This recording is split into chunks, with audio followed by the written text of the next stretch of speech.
Good morning. So I'm filming another what I eat in a day today because I've actually, if you watch my what I eat in a days, you'll know I'm a creature of habit, but recently I've been switching things up a little bit. I've been eating some different things, experimenting, getting my Gordon Ramsay on. Not really, it's still going to be like quick, simple, realistic meals, but you get the point. I'm not just eating chicken sausages and rice every day anymore. I'm going to insert my breakfast here because you know the drill. I cannot talk to a camera on a morning. I cannot talk to anyone or anything. I had a bagel with avocado and a fried egg. It was nice. It filled me up. I went to the gym. I trained legs. We hit a PB. We got 200 kilogram hip thrusts. Yeah. For reference, I'm 60 kilograms, so that is a lot of weight. That's over 3 times my body weight. I'm gonna make some protein pancakes with some Marks and Spencer's vegan. I'm not a Tory, by the way. I just went to Marks and Spencer's yesterday because I went to White Rose with my sister and she wanted to get some snacks. So I got some Marks and Spencer's vegan chocolate nut spread, basically Nutella, but like the vegan version, obviously, because I'm not meant to have dairy in the old diet. So yeah, I'm gonna make some protein pancakes. I'll show you how I make them. And yeah, welcome to another what I eat in a day.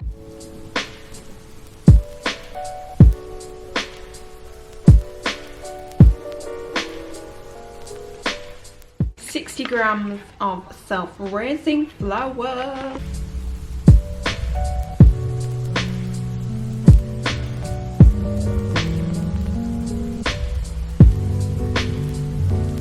And then I've just put in 20 grams of the Protein Works birthday cake vegan protein powder, and then I add water like bit by bit until it's the consistency I want it to be. I may or may not have just spilled that water all over the tabletop. Oops.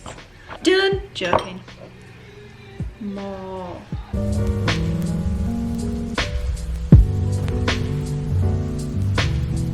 So that's the consistency it is. Obviously if you want like thicker, fluffier, then thicker mix, but that's the consistency I always do mine to. Boom. And then I put fry light in a pan. Someone asked me the other day if I track this because I use a lot of it. I don't. I use like 10 sprays. It's 10 calories. I'm not that anal. And it's on like a medium heat.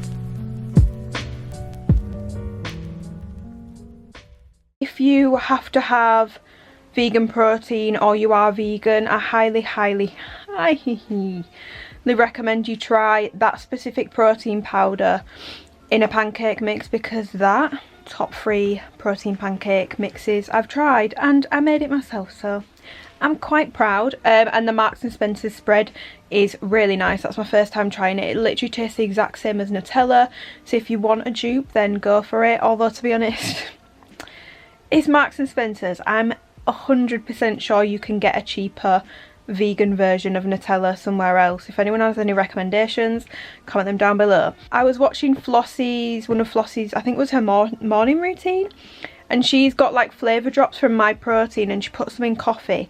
Now, that sounds like a bloody good idea. So if anyone has tried any of the My Protein flavour drops and has recommendations for ones that taste good in coffee, let a girl know and I will try every single one of them out, because I'm ready to level up my coffee game and I need to get as much work as is humanly possible done between now and 12:30, because my wax person, the place I go to, is really close to me, set off, and I will be there within like 5-10 minutes. So yeah, I need to stop talking to you and get my little butt in the shower. I need to stop talking to you, so I'm going to do that. I'm going to hop in the shower, make a coffee, and I'll probably see you when I make my lunch. So I'm going to make my lunch now, and I'm going to make a, well, it should be vegan, but I'm not vegan, so I do add chicken sausages to it. But if you are vegan, just don't add the chicken sausages, and it's a vegan creamy tagliatelle. I know that's a type of pasta, but I used to have tagliatelle. Why am I not in focus? This camera's doing my dim.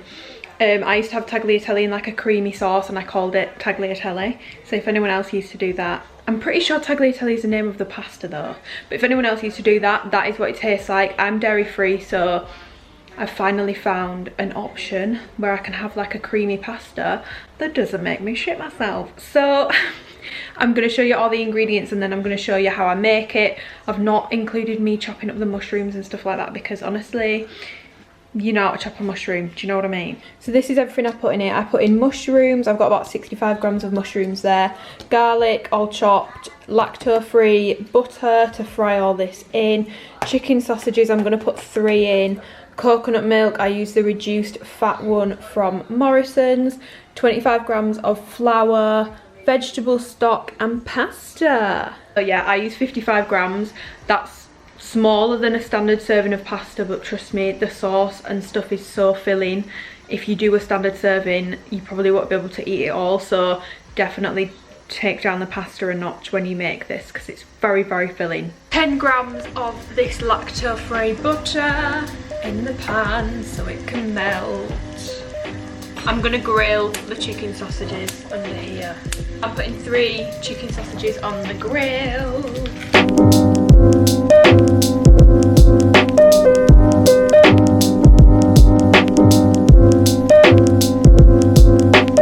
So as we can see, the heat is turned down significantly. And then you're gonna add in the flour.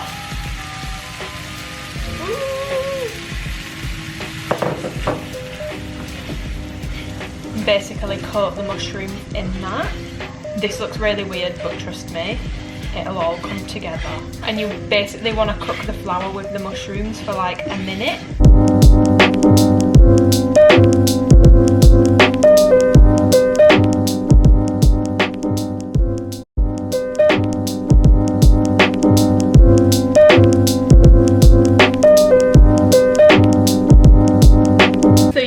Keep stirring it until it looks like that, and it like thickens up. Obviously it's going to depend how thick you want the sauce. If you want it thicker, stir it for longer. If you want it a bit more runny, do it for less time. And then you put the pasta in, but you have to leave water in the pasta pan.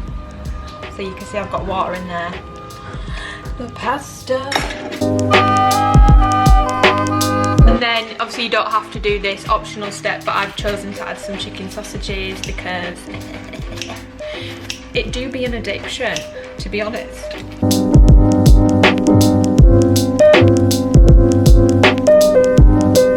And that is my lunch. I'm literally so excited. This is the best dairy-free pasta ever. The taste test. I already know it's going to taste good, but I'm just going to taste test it for you.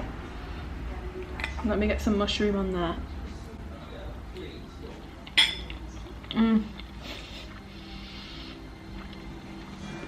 Not to shag my own ass or anything, but that is just the best. That is so good. So if you're dairy free or vegan, try it. I'm making a conscious effort to actually show you everything I eat today. So I'm having an apple, a little fun size pink lady apple. These and jazz apples are the best, in my opinion. Everyone's entitled to their own. What's your favourite kind of apple? Why am I asking people what their favourite type of apple is? I don't know. I've got like an hour and a half hours. Yeah. Did I just say 11 and a half? Because I meant 1.5. I don't know what I just said. 1.5 hours worth more of work. 1.5 hours worth of work left to do. And then I'll be done for the day. But honestly, I'm still full from that pasta. I don't think I'll probably see you again until like 7 PM. Like, I am not hungry. I'm just having this because I feel like I just need something a little bit sweet. But yeah, I'll probably see you when I have my tea, and I'm also just going to chat to you about eating for glute gains in general later on. See you there. 20 to 7, so it's tea time. I finally finished what I needed to do. I underestimated it. It wasn't an hour and a half's worth of work, it was more like 2. 2 hours 15 minutes. So we're done, we're finished with work. So I'm making my tea, which is already kind of like prepped. So I'm having, who's this? It's Mummy. Hello Mummy. Are you seeing a pattern here? In every single vlog she literally ignores me. So it's like one tray bake. If you ever need to do that meal preps and stuff, this is one of the easiest way to do it. Like literally just bake everything. Like you could put like 3 chicken breasts on there, you could put your sweet potatoes on another tray, veg on another tray. It's literally like the easiest, quickest meal, and you can cook it all at the same time. So I've got the Nando's medium rub on my chicken breast, I've got some red peppers at the end and some sweet potatoes, which these have already been in the microwave for a couple of minutes.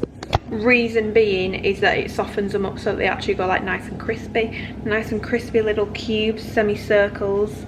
There's a word for a semicircle that's not semicircle and I can't think of it, but yeah, so I'm going to put that in the oven on 190 for like 20 minutes. I can hear someone but there's no one there. Hello? Yeah, I'm going to put that in the oven and then make like a chicken hot salad bowl with sweet chilli sauce because it's an addiction.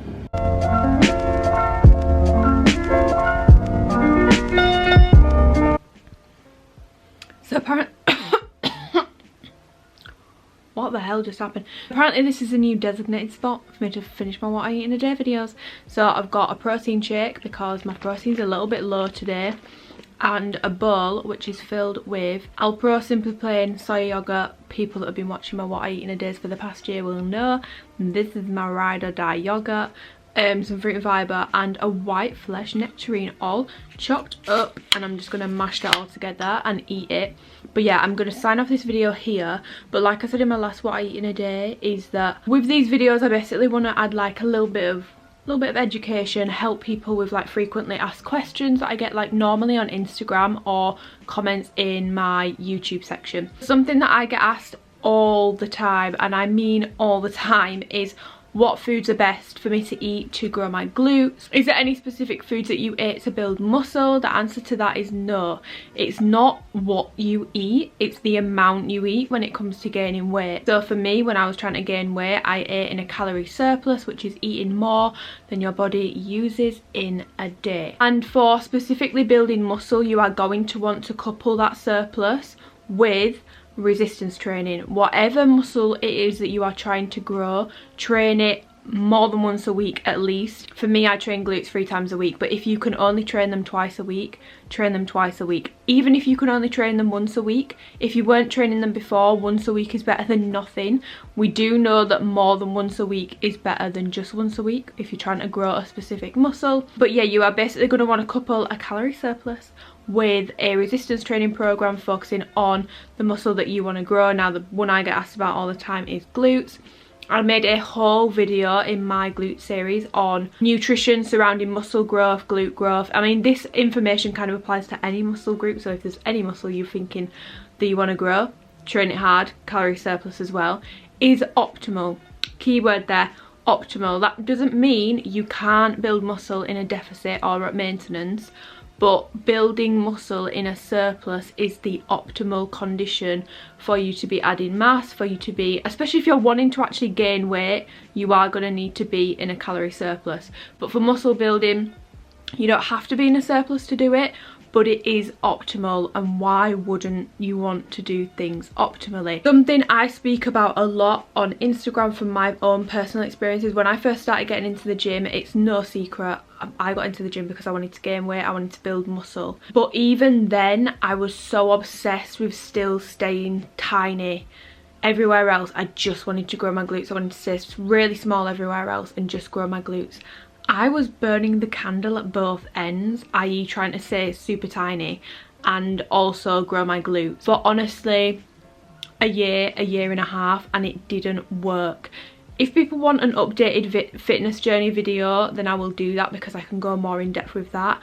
but just make sure if you are really wanting to grow your glutes, you don't have to. I feel like I talk a lot about glute growth, but if you don't want to grow your glutes, you don't have to, guys. It's not some kind of thing that everyone needs to be doing. If you don't want to do it, don't do it. You are literally just going to be spinning your wheels and not really getting anywhere if you're trying to stay super tiny and also grow a load of muscle on your glutes. Like, it's just, you are literally going to be burning the candle at both ends. So that is something I would adamantly suggest you avoid doing. Yeah, to round up that little section when it comes to nutrition for glute growth, if you want more in-depth, go and watch my glute series episode 2, I think it was. But in summary, calorie surplus is optimal. There are no specific foods that you need to be eating to grow your glutes. It's all about the amount of foods, which would be optimally a calorie surplus. Protein, you want to be in for 0.8 to 1 gram per 1 pound of body weight, and following a resistance training program focusing on whatever muscle it is you want to grow, in this case glutes. I'm gonna eat this and get into bed. I hope you enjoyed the video. If you did, give it a thumbs up. Subscribe if you wanna and you haven't already. Follow me on Instagram if you're not already, because I'm super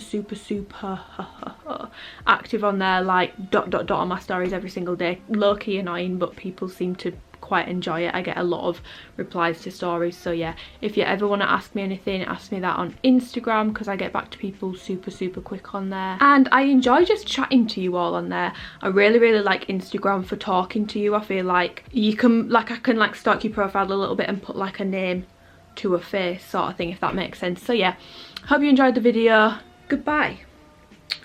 I'm gonna go eat this.